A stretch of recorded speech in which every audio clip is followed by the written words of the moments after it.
Australia is suffering one of the worst bushfires in recent history. With nearly 1.5 million acres of flames merging into a megafire, millions of people are being affected.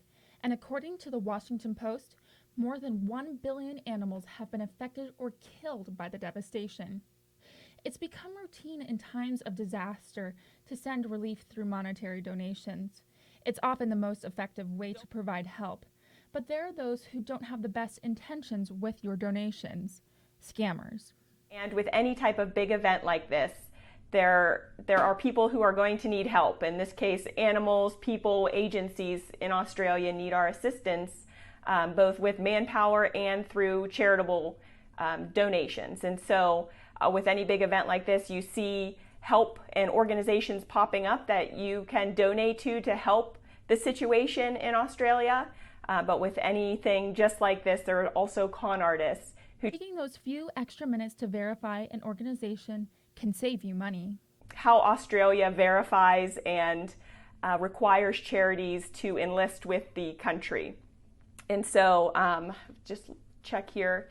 There is a registry of Australian charities and not-for-profits commission. And so you'll want to make sure that a charity you want to donate to in Australia does do the proper paperwork and dots their I's and cross their T's in order to be an eligible charity to receive assistance from around the world. Better Business Bureau has its Wise Giving Alliance on give.org, and it has 20 standards that charities must meet in order to be listed on its website, including standards such as having an annual report, a clear privacy policy, and charities must promptly respond to complaints, also including other standards, of course. Actually from Sydney, Australia, so I'm very familiar with some of the organisations down there that are legitimate with regard to looking after sick and injured animals. And in the time that we have right now with all the bushfires, these organisations have been in place for a while, because often you see animals on the side of the road that might be hit, like a kangaroo or a koala. These animals have pouches, and often they'll have smaller animals inside. So people that will rescue these animals and pick them up, they can take them to one particular organisation which is called WIRES, and that's WIRES. And they're an organisation that specialises in helping sick and injured animals. There are plenty of other legitimate organizations like WIRES.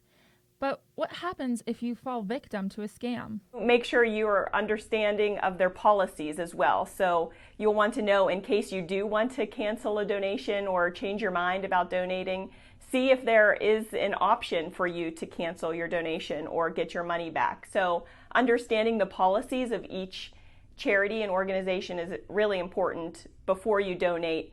And any legitimate charity will have privacy policies. They'll have everything open and honest laid out for a potential donor.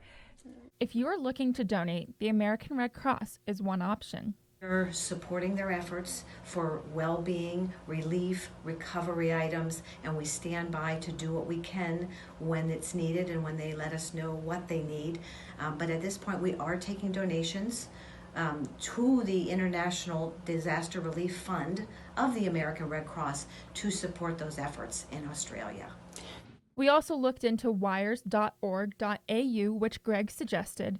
They are receiving high volumes of donation for animal relief. As always, whenever you are donating money to a charity, make sure it is a legitimate one.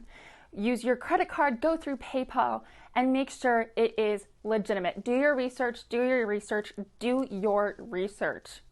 In Erie, Emma Rose Lewis, YourErie.com.